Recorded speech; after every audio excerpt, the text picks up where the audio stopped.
Zionism was an atheist. Correct, he was a secular Jew, and Jews, like many others in today's modern times, are known as what's called an ethno-religion, more of a tribe of people. To establish an independent Jewish state. So what? What's your point? You know what else Theodor Herzl believed in as a young man? He believed that Jews should actually assimilate completely into their local area, until he realized very quickly that that does not work, and anti-Semitism was still very rampant against the Jewish people. Which is so interesting that he wanted to create a Jewish state when he was not religious. It's actually not interesting at all. If you took the time to do more than Google searches, he actually wanted to create the Jewish state that was secular. But like all groups of people, including those of a minority in the world, they aren't a monolith. There are some that are more religious, less religious, secular, and everything in between. Nor did he speak Hebrew. Actually, I've read Theodor Herzl's Old New Land. He explains in there that he did study some Hebrew, but he didn't speak it nor thought it was useful as an everyday language. Obviously, he was wrong because it actually works pretty well. But he does write in that book that he understood it because it was used in religious rituals, etc. None of what you've explained so far explains why you think it's interesting or why he could not have said ideology that he did. Or was he committed to make a Jewish state in Israel? He was willing to consider other locations. Yeah, this is what happens when you just read biased sources. Actually, he was very committed to the state of Israel. Again, you could have just taken the time to read his works. They're not very long. He did have other aspects that he thought may be more suitable because of the pressure he felt with the anti-Semitism rising in Europe. And for a more quicker solution, he wanted it to be the ancient and indigenous homeland, knowing that Jews were already making Aliyah there before he even thought of this ideology. For hundreds and hundreds of years before him, by the way, to include the thousands and thousands of years of the Jews who continue to live in that land, who never left during the diaspora. Yes, though, he did think of other places because of the pressure. For example, like Argentina, because he knew someone who had business relations in agriculture in Argentina. But that fell through. Again, just read his works instead of Google searches, because when he met with them, the guy was actually not going his way anyway with his ideology. But yes, he explains, Theodor Herzl, that he would be willing to trade what he was primarily focused on, which would have been their ancient and indigenous homeland, for something that was quicker if it meant saving more Jews. Theodor's definition of Zionism. Zionism seeks to establish a home for the Jewish people in Eretz Israel. Okay, that's Eretz Israel, not Ertz. And I just realized you debunked your prior statement with the very next statement. Well, let's keep going. Zionists and Nazis are also best friends till this day. Oh, are they best friends? Are they just such good friends, even to this day, even though Yazis don't exist? Unless you're talking about neo-Yazis, who are definitely very anti-Israel, so not exactly best friends, but yeah, good job. Where they had their own. Actually, no, that coin was not circulated. It has nothing really to do with Israel, believe it or not. That coin was printed before the atrocity of what we know today with hindsight of what the Yazis would do. And it actually was to encourage immigration. It was printed in, I think it was struck in 1934 to a young 8-year-old Jewish girl. I don't remember her name off the top of my head.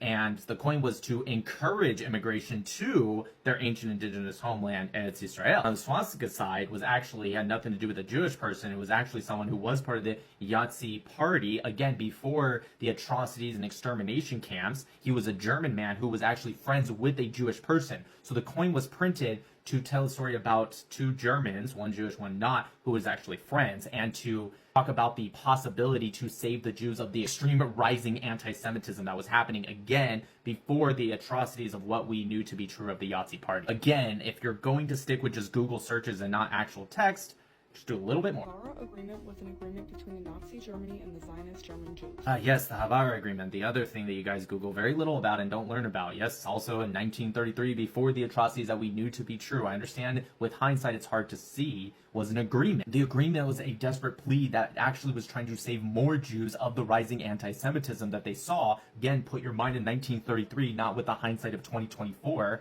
And even they couldn't have possibly understood that in just less than a decade, what we know to be true now, what the Yahtzee regime did to the Jewish people. It wasn't an agreement to be Yahtzees or do extermination and concentration camps. Making possible the migration of approximately 60,000 German Jews to Palestine. Are you against that 60,000 Jews were able to migrate to their indigenous and ancestral land? Would you have rather them stayed in Europe up until the 1940s? I'm confused. Are you upset at that? I'm sorry they couldn't take out more Jews. Interesting, because the people who grew up in Israel claim that they found the land and nobody was on it. Nobody claims that at all, especially in the 1940s. Yes, during the second and third quarter of the Ottoman Empire control that land, it was actually fairly desolate, especially compared to 1922 migration to 1947. Nobody's confused by that.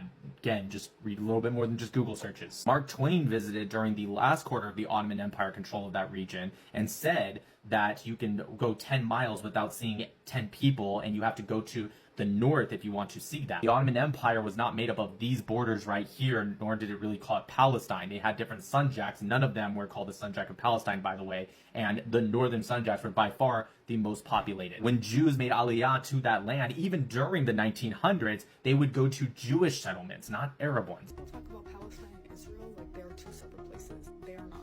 Israel built itself on top of Palestine. Very interesting, because Palestine built itself on top of Judea after Roman Emperor Hadrian, you know, the colonizers Romans, right? He renamed the land Syria Palestina after plucking the names from the Bible of two of the enemies of the Jews. The Assyrians, where Syria comes from, also where Syria gets its name, by the way, but neither here nor there, and the Philistines, the Greek merchant pirate invaders, really, and they is what turned into Palestina, Syria Palestina. That name not being used for about 800 years before the British brought it back officially. It refers to a regional location, not a country, which, by the way, doesn't look like this. It actually included all of Jordan, because Jordan wasn't created as the Emirate of Transjordan until 1921, where the British took 73%, later added 4% for a total of 77% of Palestine, and gave it to what is later, in 1946, they declared independence as Jordan, except, you know, zero calls for a free Palestine. Jordan, even though they took your land, renamed it something different, has a government that oppresses the Palestinian people, and don't have a good history with them. Just look up Black September. Palestinians have always been welcoming towards Christians, Jews, Muslims. Oh, well, actually, in the Ottoman Palestine, 1517, there was the first pogroms of Sfa and Hebron. In 1660, there was two pogroms in Sfa and Tiberias in Ottoman Palestine. 1834 was the second